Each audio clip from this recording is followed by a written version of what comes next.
Self confidence అంటే ఏంటో తెలుసా? అది మనకి పుట్టుకతో వచ్చిన ఒక గొప్ప పవర్.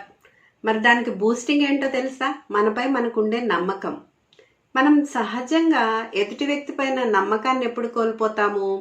ఆ వ్యక్తి ఏదైనా ఒక మాట ఇచ్చి దాన్ని పాటించినప్పుడు, పదే పదే అబద్ధం ఆడుతున్నప్పుడు, మనకిచ్చిన ప్రామిస్ని బ్రేక్ చేసినప్పుడు మనకు ఆటోమేటిక్గా ఆ వ్యక్తి పైన నమ్మకం అనేది కోల్పోతాం. అలాగే మనకి మనమే ఇచ్చుకున్న చిన్న చిన్న మాటలు తప్పడం వల్ల మనపై మనం నమ్మకం కోల్పోతాం. ఫర్ ఎగ్జాంపుల్, ఉదయాన్నే 5 గంటలకు లెగవాలని అలారం ఆన్ చేసి పెట్టుకుంటాం. కానీ 5 గంటలకు అలారం మోగ్గానే లెగుస్తామా? ఆఫ్ చేసి ఒక్క 5 మినిట్స్ ఆగి మళ్ళీ లెగుద్దాంలే అని పడుకుంటాం.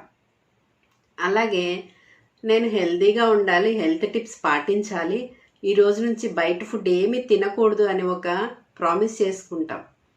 బయటికి వెళ్ళినప్పుడు ఆటోమేటిక్గా ఫుడ్ తీసేసుకుంటాం. అలాగా మనకి ఇచ్చిన ప్రామిస్ని మనమే బ్రేక్ చేసుకున్నప్పుడు మన బ్రెయిన్ ఆటోమేటిక్గా మనపై నమ్మకం కోల్పోతుంది.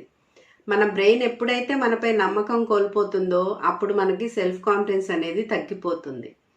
మనకి మనమే ఇచ్చుకున్న మాట, చిన్నదవ్వని పెద్దదవ్వనివ్వండి, దాన్ని పాటించడం నేర్చుకోండి. అప్పుడు ఆటోమేటిక్గా మన కాన్ఫిడెన్స్ లెవెల్స్ అనేవి పెరుగుతాయి.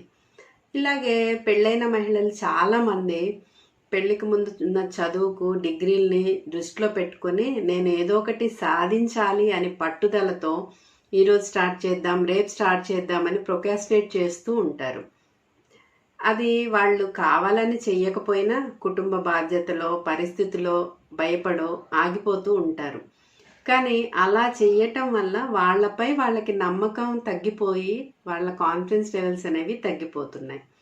కాబట్టి మీలో కూడా ఎవరైనా ఇలాగే అనుకున్న పని వాయిదా వేస్తూ కాన్ఫిడెన్స్ లెవెల్ లో అయ్యి ఫీల్ అవుతున్నారా? మీకోసం మంచి టిప్ చెప్తాను, కామెంట్ బాక్స్లో కామెంట్ పెట్టండి. ఈ వీడియో చూస్తున్నప్పుడు మీకు గుర్తొచ్చిన వారికి ఈ వీడియోని షేర్ చేయండి. ఇలాంటి మంచి వీడియోస్ కోసం నా పేజ్ని ఫాలో అవ్వండి.